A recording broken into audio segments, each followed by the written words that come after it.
My wife said she didn't love me after I paid off her student loans, so I took the car, the house, and left her with the debt. I'm a 32-year-old guy, and I used to believe loyalty would earn me love.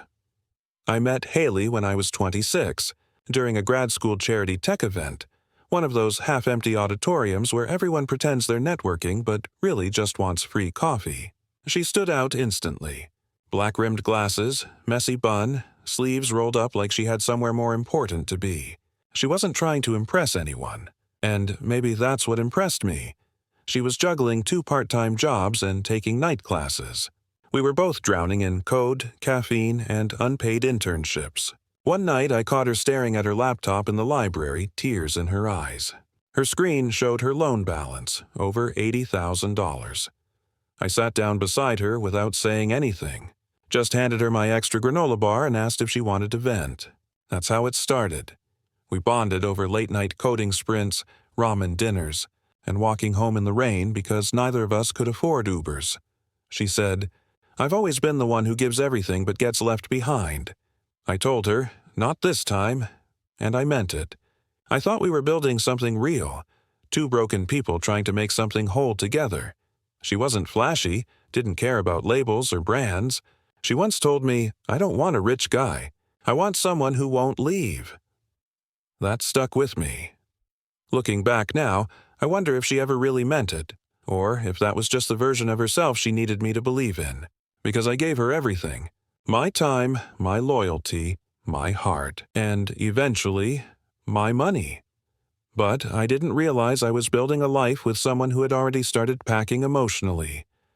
And the worst part, I didn't see it coming, not even a little, not until it was too late.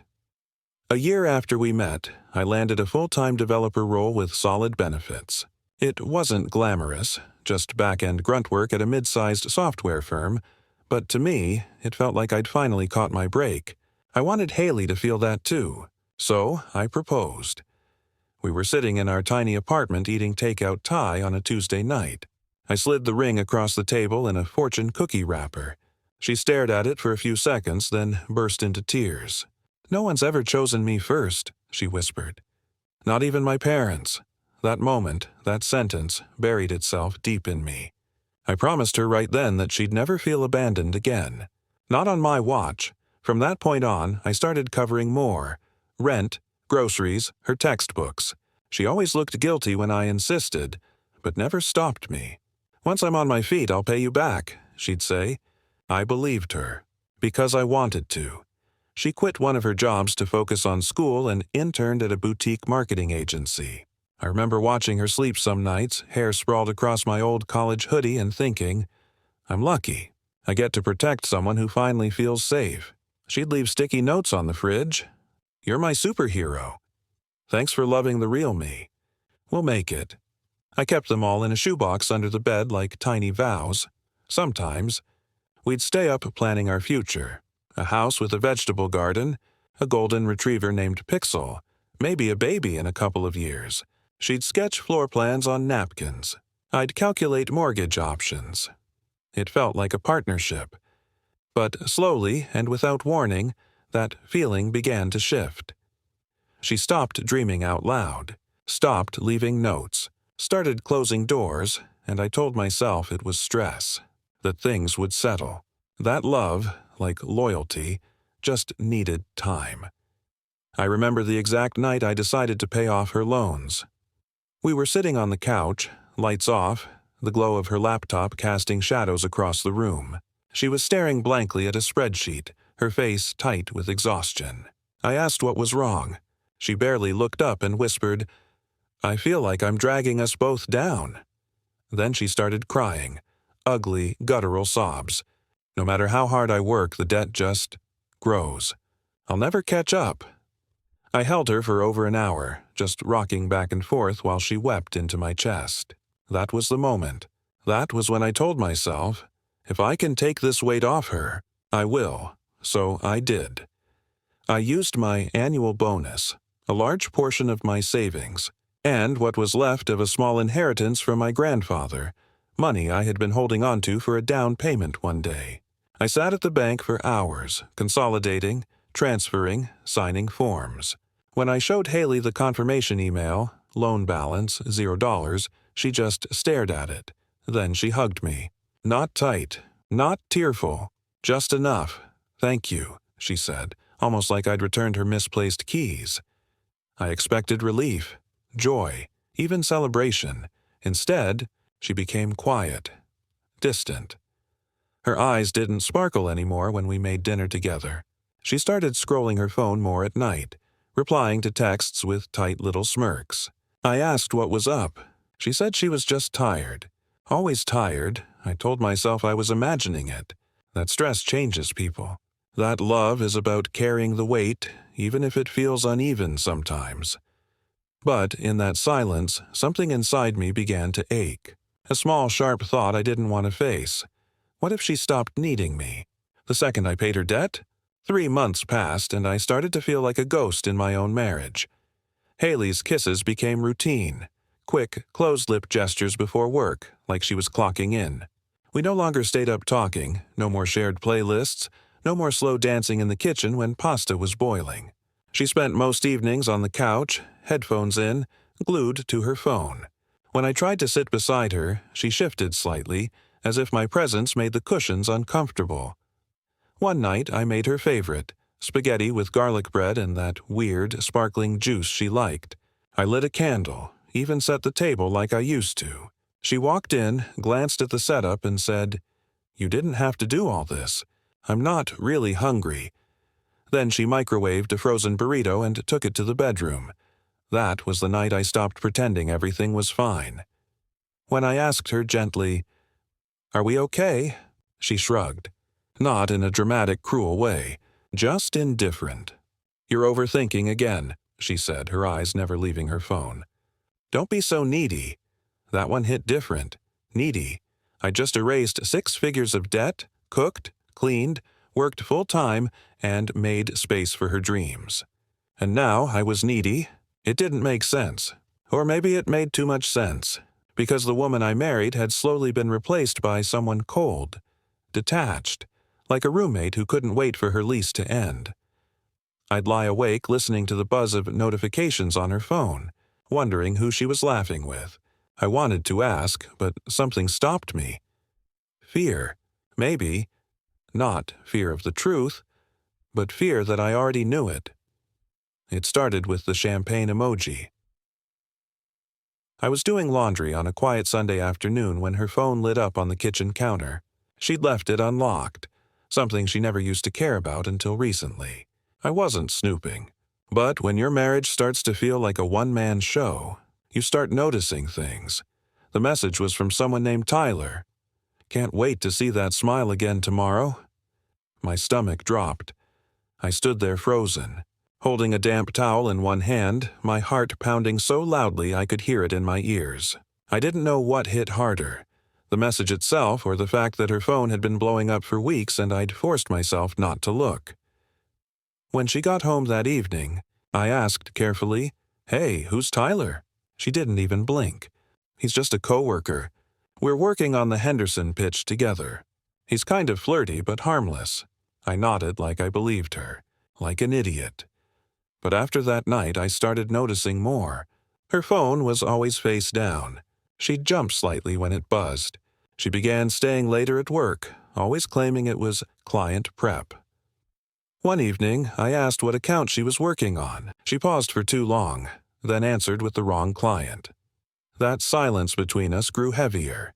I could feel it thick in the air, like humidity before a storm. Her smiles felt forced. Her eyes avoided mine. Her affection had vanished completely, replaced by routine shoulder pats and cold small talk. I didn't want to believe she'd cheat. Not Haley, not the woman I gave everything to, but the signs weren't whispers anymore. They were screams. And I couldn't unhear them. It was a Wednesday night when everything changed. She came home late, again, still in her blazer, heels clicking against the hardwood like punctuation marks. I was sitting at the kitchen table, lights dimmed, a single glass of water in front of me. I'd been rehearsing what I wanted to say for hours.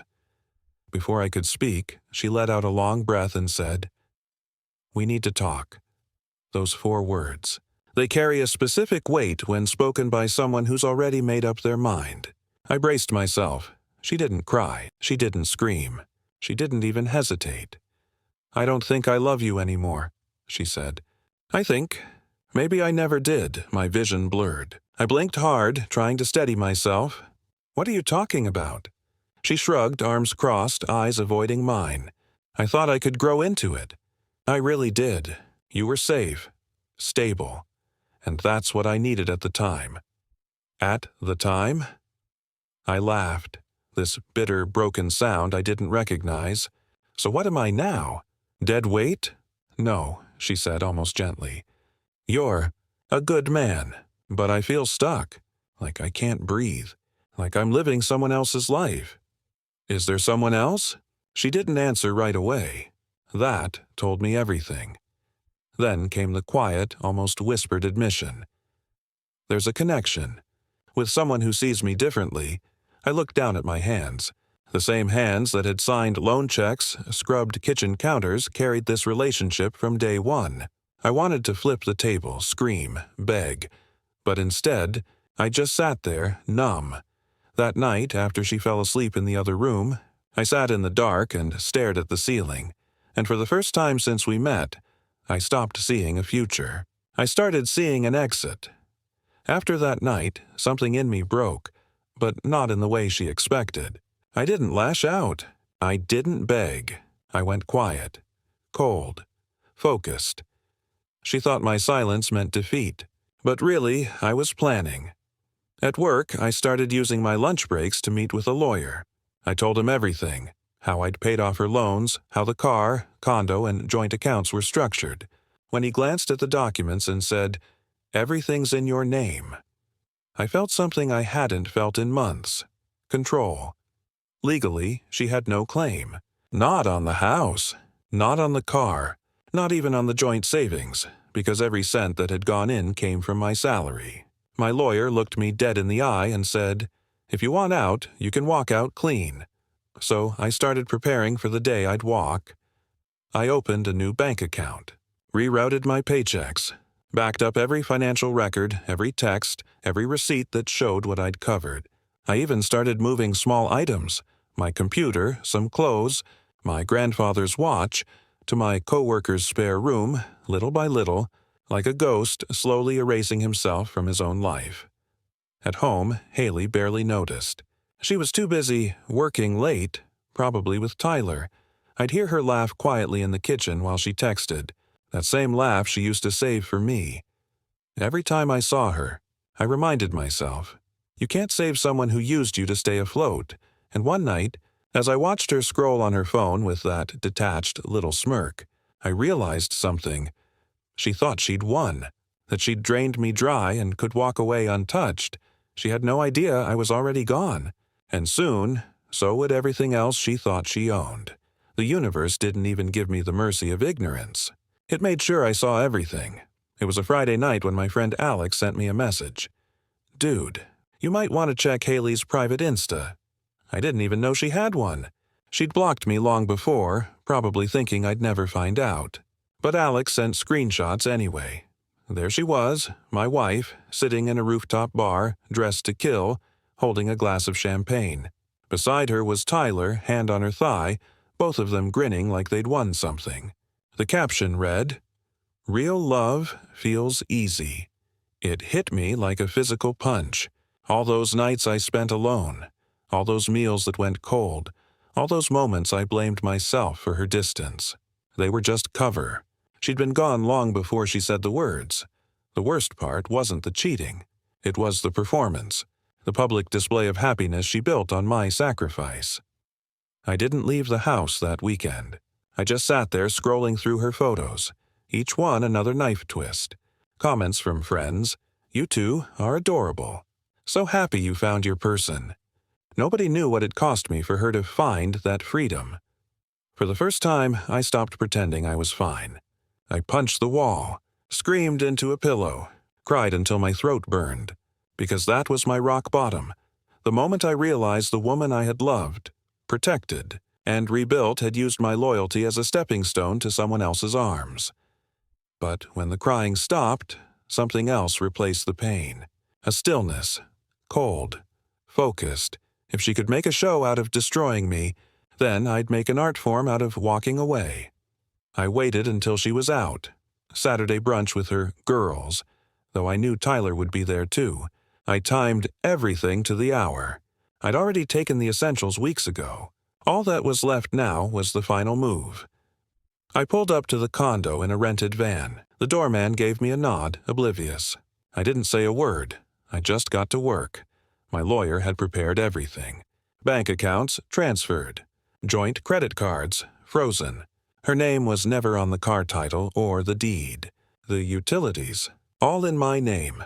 It wasn't a divorce. It was an erasure. I packed up what was mine. The tech gear. My clothes. My grandfather's record player. Even the couch. We bought it with my bonus and the receipt had my name on it. I left her the coffee table and a single fork. Just to be petty. The final thing I did? I placed a manila envelope on the kitchen counter. Inside was a printout of her student loan payment history, with my name next to every cleared transaction. Attached was a post-it note that simply read, "You said you never loved me. So I made sure you wouldn't have to live with anything that belonged to me, including me, and I walked out. No yelling, no dramatic fights, no begging for closure, just silence and the sound of the door clicking shut behind me.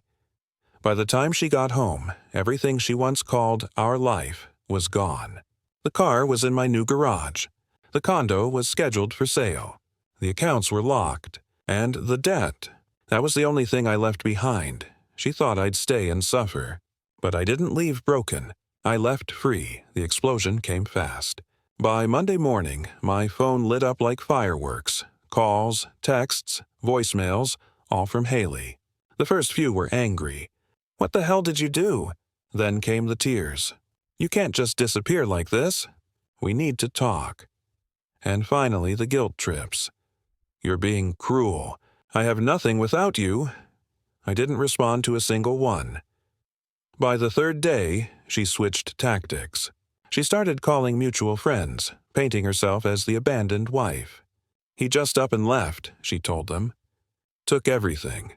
I don't even know what I did wrong." Some of them reached out, concerned, confused. That's when I sent the proof. Screenshots, loan receipts, photos from her secret account with Tyler. I didn't say a word, just let the evidence speak. The silence that followed was satisfying. She couldn't spin her way out anymore. Her image, the devoted, hard-working wife, crumbled in real time. Tyler, apparently, didn't stick around long either.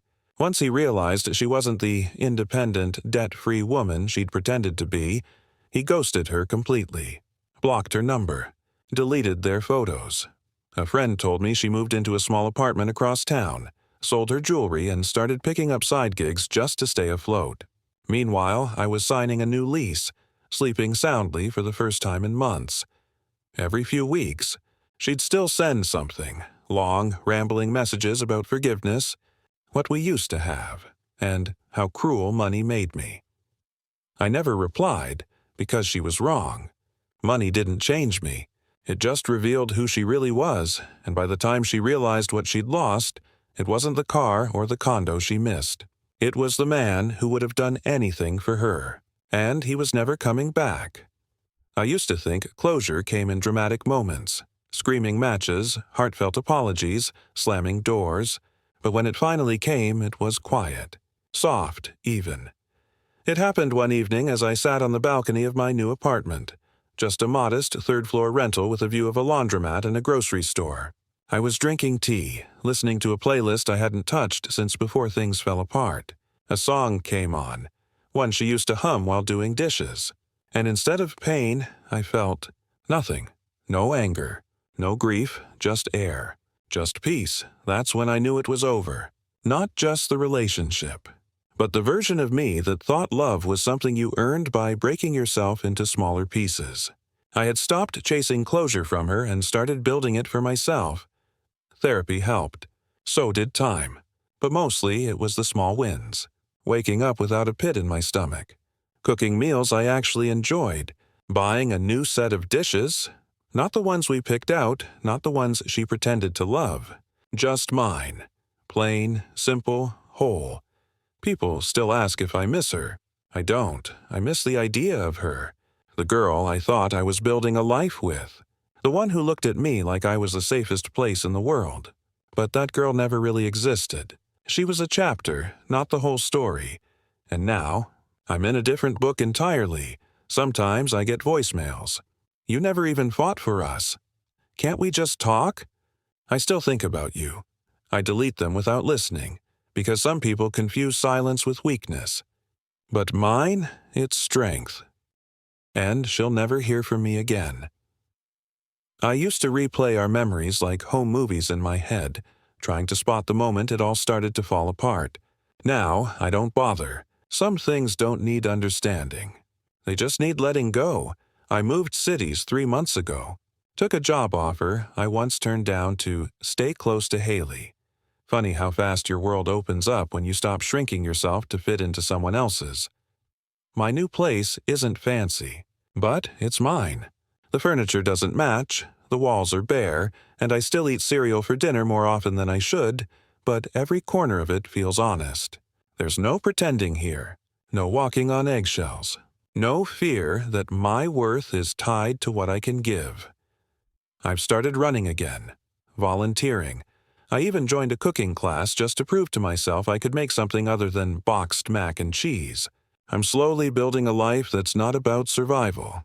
It's about choice. And Haley? Last I heard, she filed for bankruptcy. Apparently, Tyler blocked her on everything and she left her job shortly after. I didn't smile when I heard that. I didn't feel victorious. I just felt done. The last thing I did before starting this new chapter was drop off a donation to a local scholarship fund for students buried in debt like she once was. Only difference.